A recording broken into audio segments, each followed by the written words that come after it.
¿Qué tal? Bienvenidos a Noticias de las Tardes con Noticias 7. Estamos aquí en este viernes cerrando la semana, ya en el mes de abril, por cierto. No se olviden que en la capital principalmente está lloviendo y bastante fuerte, y casi me mojo cuando estaba llegando al canal. Así que usted en sus hogares tenga muchísima precaución, y también en el caso de que observe que haya inundaciones o alguna complicación, comuníquese inmediatamente con el EQ 911. Pero además, no olvide que pese a que exista lluvia, el pico y placa sigue rigiendo en la capital. De hecho, no nos olvidemos que los dígitos que hoy no pueden circular son los que terminan en 9 y 0. Placas que terminen en 9 y 0 no pueden movilizarse por todo el distrito metropolitano de Quito a partir de este momento, siendo las 16:01 hasta las 20 horas, hasta las 8 de la noche. No puede circular porque hay pico y placa para este viernes 4 de abril. Eso sí, no se le pueden llevar el auto, no lo van a meter preso, pero le va a caer una sanción, así que evítese cualquier tipo de problemas. Eso en cuanto a lo que estamos reportándoles en una tarde bastante fría, con lluvia. Conocemos que en otras partes del país también hay precipitaciones. Estamos con inundaciones fuertes, producto de este invierno en el país. Con esto iniciamos.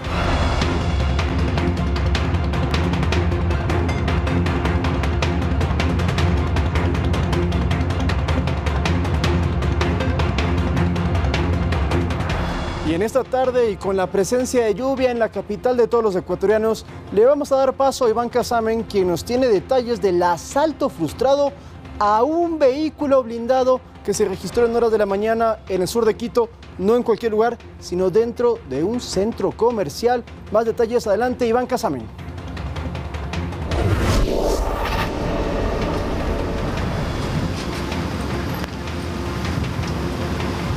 ¿Qué tal, Lautaro? Amigos televidentes, buenas tardes. Les contamos que esta mañana un vehículo blindado intentó ser asaltado por delincuentes fuertemente armados en un centro comercial del sur de la capital de los ecuatorianos.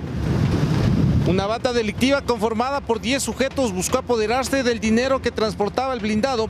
Los custodios impidieron que el robo se concrete. Se registró un cruce de balas, un guardia resultó herido y un sospechoso con antecedentes penales fue abatido.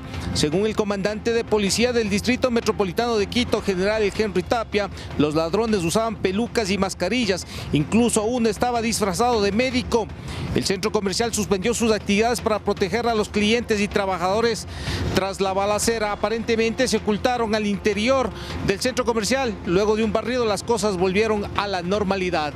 Escuchemos las declaraciones del alto oficial comandante del Distrito Metropolitano de Quito.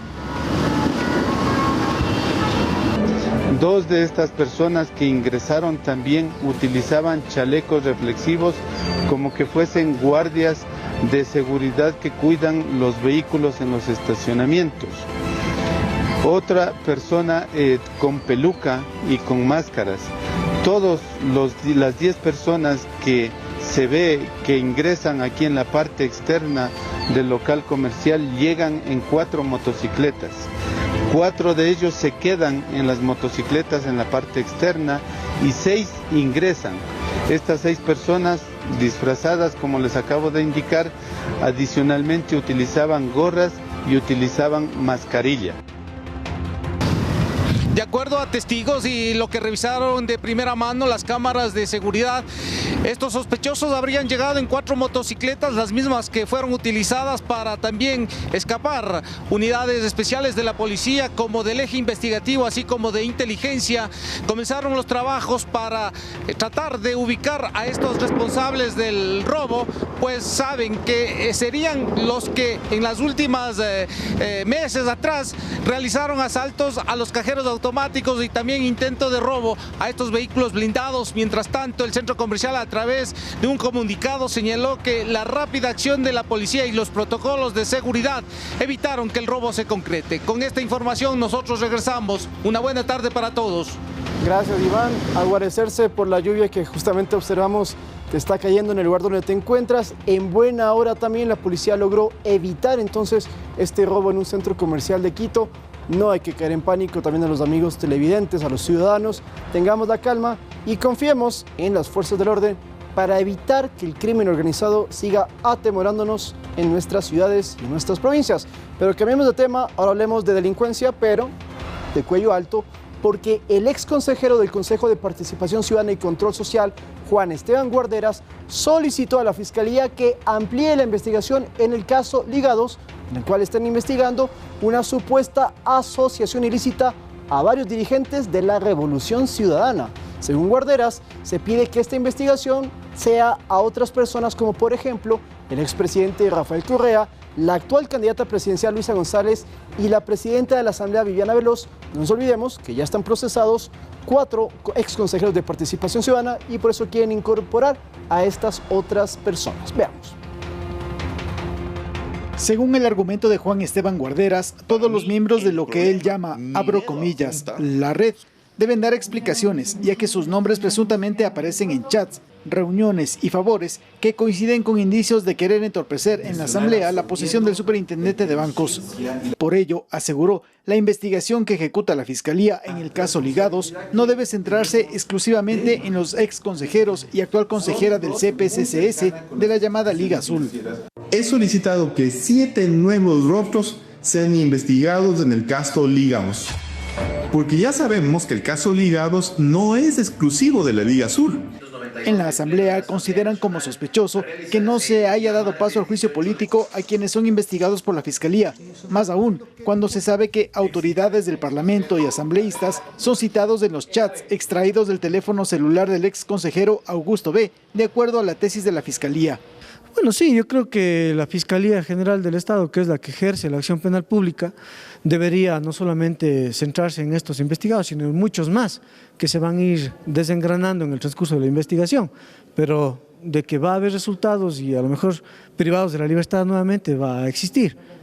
En las filas de la Revolución Ciudadana esbozan este argumento. El gobierno siempre trata de encubrir el desastre de su gestión echándole la culpa a los demás. Por ahora se espera qué nuevas acciones ejecutará la Fiscalía, especialmente si acoge o no la solicitud planteada por Guarderas. Javier Ceballos, Noticias 7. Cambiamos de temas, pero no nos alejamos tanto de la Asamblea porque la bancada legislativa de ADN va a proponer que al asambleísta del correísmo Ricardo Patiño, asambleísta electo del correísmo, se le pague el sueldo como legislador, pero en bolívares, que es la moneda de Venezuela, y por intermedio de una cuenta bancaria en ese mismo país. El oficialismo volvió a criticar la postura antidolarización que esbozó Patiño, lo que es muy contraria a la tesis que argumenta su propia candidata presidencial, Luisa González. El oficialismo lo cree. Sus asambleístas sostienen nuevamente que la verdadera intención del correísmo es, tarde o temprano, deshacerse del esquema de dolarización vigente en el país, por más que la candidata presidencial Luisa González, semanas atrás, desacreditó a 2 de sus legisladoras por sus declaraciones públicas de implementar una dolarización a la ecuatoriana. Ellas son asambleístas, con todo respeto. Quien va a gobernar es Luisa González. Las decisiones de inicio a fin irán con mi conocimiento y aprobación. Y yo he sido clara en decir cuál es mi política de gobierno y cómo voy a gobernar. Y he presentado 5 planes donde está claramente qué acciones voy a tomar. Y en eso he sido muy clara. La dolarización se sostiene y se defiende y se mejora y se cuida. Adrián Castro, parlamentario de ADN, basa este postulado en las recientes declaraciones formuladas por el ex canciller y actual asambleísta electo por la Revolución Ciudadana Ricardo Patiño, quien junto al expresidente Correa se refiere críticamente al dólar como moneda. Que mucha gente va a deshacerse de sus reservas en dólares y la va a poner en una canasta de monedas o la va a poner en otra moneda que le pueda tener confianza. Y cree que con estos argumentos no se sabe quién mismo manda en el correísmo sobre este tema. En un mes han sido 3 intervenciones del correísmo en esta intentona y una declaración franca al país diciéndole que efectivamente la desdolarización es el objetivo que tienen ellos. Ante esto, anunció una propuesta inusual desde la bancada de ADN.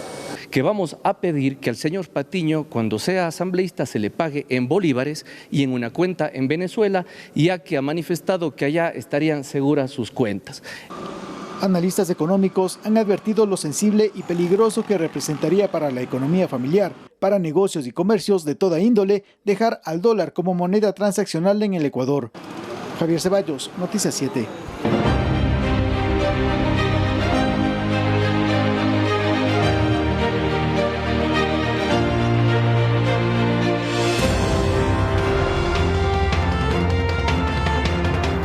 próxima semana, el próximo domingo, tenemos elecciones y ante este panorama, la Corte Constitucional resolvió que la prohibición de tomar fotografías a papeletas impulsada desde el Consejo Nacional Electoral es completamente legal y que la norma no restringe ni limita el derecho al sufragio.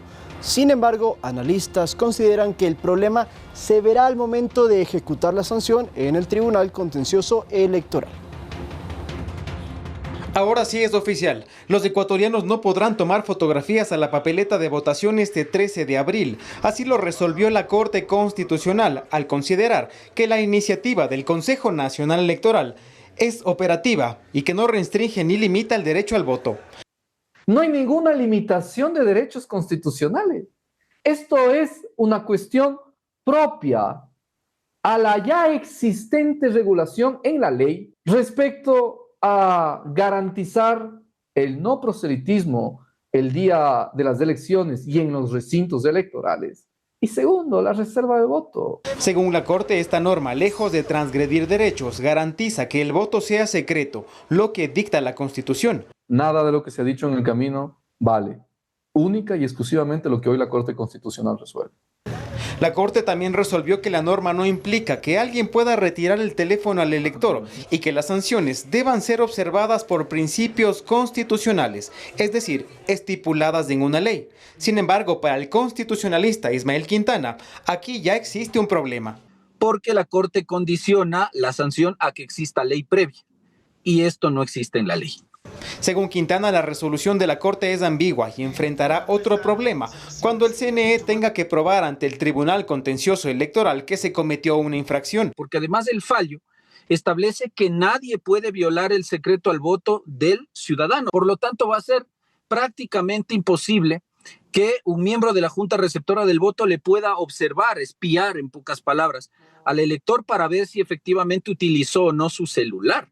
Pero si alguien a mí me está espiando, viendo, eso ya constituye un acto de violación del secreto del voto. La Corte también señala que se debe seguir el debido proceso al momento del trámite de la infracción. Porque el que tiene la carga de la prueba en esta materia es, en todo caso, el Consejo Nacional Electoral, que tendrá que ser el órgano que deberá presentar la denuncia contra cada uno de los infractores con la prueba de cargo para que el Tribunal Contencioso Electoral le corra traslado al infractor con esa prueba de cargo y se pueda defender en un proceso contencioso electoral. La magistrada Alejandra Cárdenas emitió un voto salvado, pues considera que el CNE habría creado una infracción electoral sin tener competencia y que la sanción, que va desde $9,000 hasta $30,000, es desproporcionada. Edison Saavedra, Noticias 7. Y sobre este mismo tema vamos a actualizar la información, porque esta mañana el Gobierno Nacional reaccionó positivamente a la decisión de la Corte Constitucional de dar luz verde a esta prohibición de tomar fotografías a las papeletas en las elecciones de este 13 de abril. El comunicado señala, y lo vemos en imágenes, que es de interés del gobierno que durante las elecciones se evite la influencia de grupos de delincuencia organizada y de otras maniobras que pretenderían influir en la decisión ciudadana, lo que han denominado ellos como un voto vacunado, que pretenden el beneficio de las mafias políticas y por eso respaldan la decisión de la Corte y la propuesta del Consejo Nacional Electoral de que esté prohibido que usted ingrese con su teléfono móvil al momento de ir a sufragar.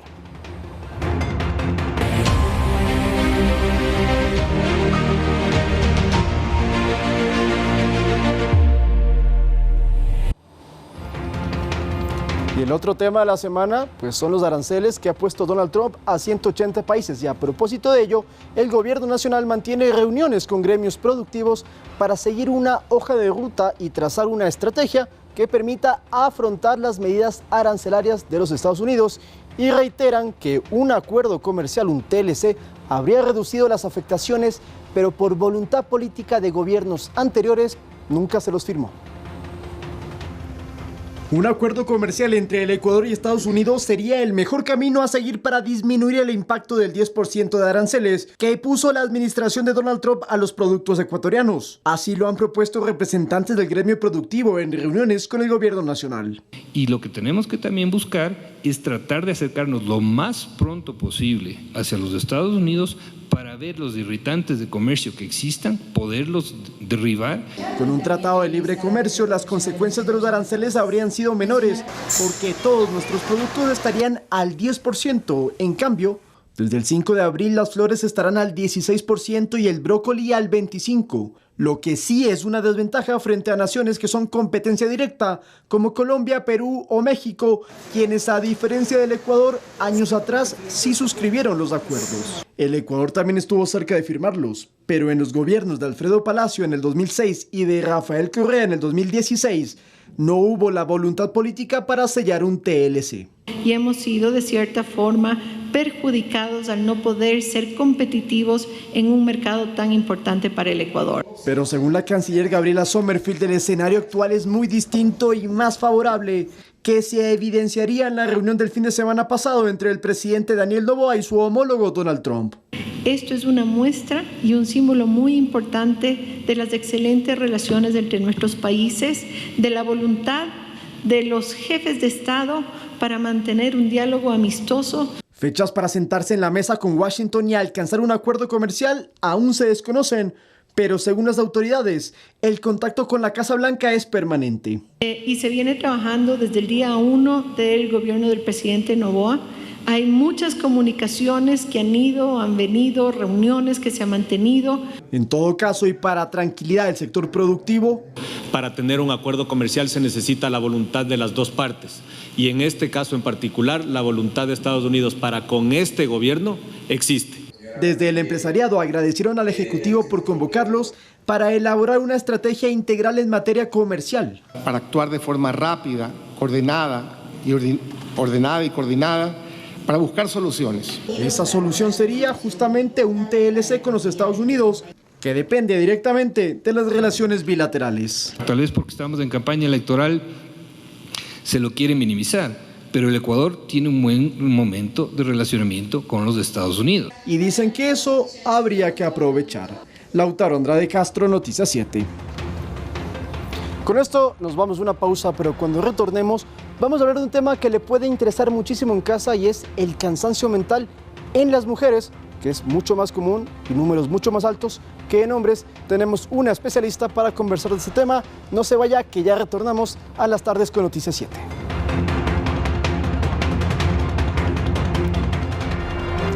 Muy bien, es momento de nuestra entrevista esta tarde. Nos acompaña Carla Ceballos, que es especialista en salud femenina. Carla, primero que todo, muy buenas tardes.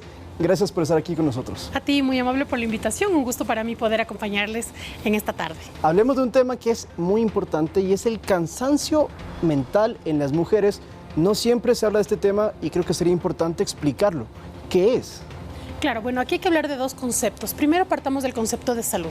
La salud es un equilibrio físico, mental y social y no solo la ausencia de enfermedad, partiendo de ahí. ¿De acuerdo? La segunda cosa, el cansancio básicamente viene relacionado con lo que es la fatiga. Ajá. Esta sensación de falta de energía que yo tengo y que obviamente va relacionado con diferentes formas o diferentes actitudes o diferentes circunstancias en las cuales yo me desenvuelvo. ¿Por qué es importante destacar esto? Porque muchas veces creo que todos hemos sentido como este cansancio, esta fatiga, ya no tengo energía, dolor de cabeza, el dolor de cabeza, o a veces dices, no, yo antes hacía esto tranquilamente y pues resulta que ahora ya no aguanto, tengo que irme a descansar, tengo que dormir. Bueno, entonces es sumamente común, la Organización Mundial de la Salud nos habla de un incremento de casos súper marcados y bueno, es fundamental, más aún si lo asociamos a las mujeres, ¿no? Pero de hecho la OMS habla de 263 millones de casos, millones de personas. Ahora, con lo que usted mencionaba, muchas veces nos pasa que decimos, esta fatiga o estos dolores es porque ya estamos viejos, porque la edad pesa y no ha sido la edad, sino la cabeza. Bueno, hay diferentes circunstancias. Por un lado, si estamos hablando de la mujer, nosotros tenemos que identificar primero el ciclo menstrual, ¿ya? Con el ciclo menstrual nosotros tenemos que mirar que ciertas hormonas provocan o alteran o pueden provocar este tema de la fatiga, sobre todo en el síndrome premenstrual. La segunda cosa que nosotros tenemos que mirar es si no hay alguna enfermedad de base, ejemplo, una fibromialgia, por ejemplo, o algún otro tipo de trastorno que venga. Entonces, para eso es fundamental primero consultar a nuestro médico de cabecera y hacer una historia clínica completa con anamnesis y examen físico y que obviamente con esto nosotros podamos determinar si no hay una causa clínica. Luego de descartar esta causa clínica, por ejemplo, pueden haber alteraciones con las hormonas tiroideas, ¿sí? Que un hipotiroidismo, por ejemplo, te provoca cansancio, fatiga, esta alteración. Que ahí sí es físico, ¿no? Ahí sí es completamente físico y está completamente regulado.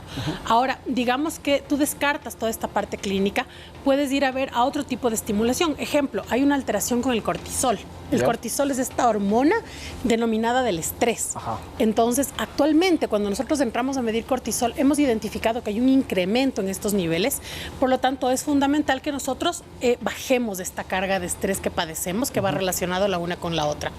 Otro tema que también se ha visto muy marcado y que hay un incremento súper fuerte es con hormonas como, por ejemplo, los estrógenos, etcétera, que también pueden alterar este. Eso es muy hormonal este tema, entonces. Por un lado, tienes un tema hormonal y, como te decía, la parte clínica con otras enfermedades. Y pues yo siempre digo, la salud va de la mano con la actividad física. Claro. La actividad física es maravillosa en este tipo de situaciones. Pero antes de entrar en eso, quizás una pregunta, lo pueden considerar obvio, pero hay que saberlo.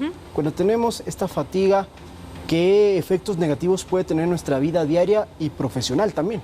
Claro. A ver, bueno, nosotros aquí en el Ecuador contamos con un decreto que es el 255, que regula todo lo que son los temas de seguridad y salud en el trabajo. Por lo tanto, todas las empresas están llamadas a tener sus programas preventivos, tanto en temas de salud como de seguridad, y dentro de esto hacer una medición de riesgos psicosociales. ¿Ya? ¿Qué son los riesgos psicosociales? Son básicamente todas estas influencias laborales y extralaborales que nosotros tenemos y que pueden afectarnos en nuestra rutina diaria. ¿Y ahí cómo los enfrentamos? Y ahí viene el cómo los enfrentamos. Entonces, lo primero es realizar actividad física. ¿Sí?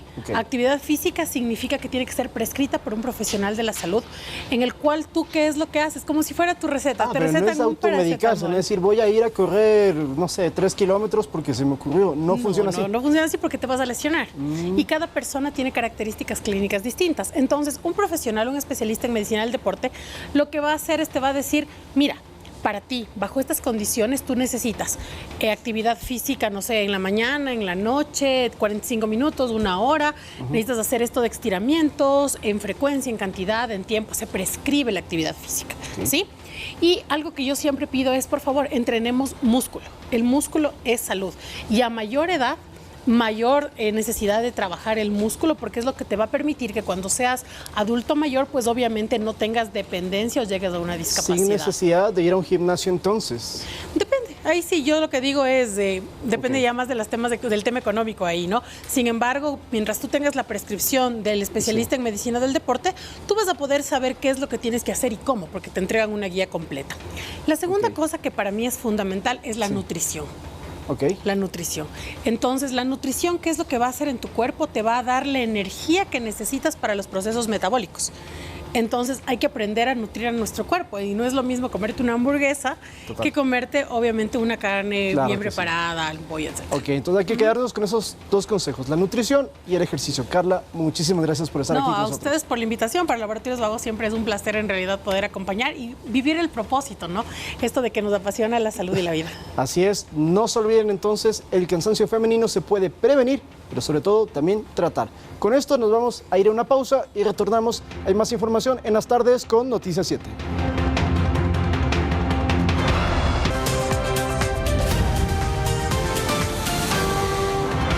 Vamos a noticias internacionales. Emilia Reynoso con la información.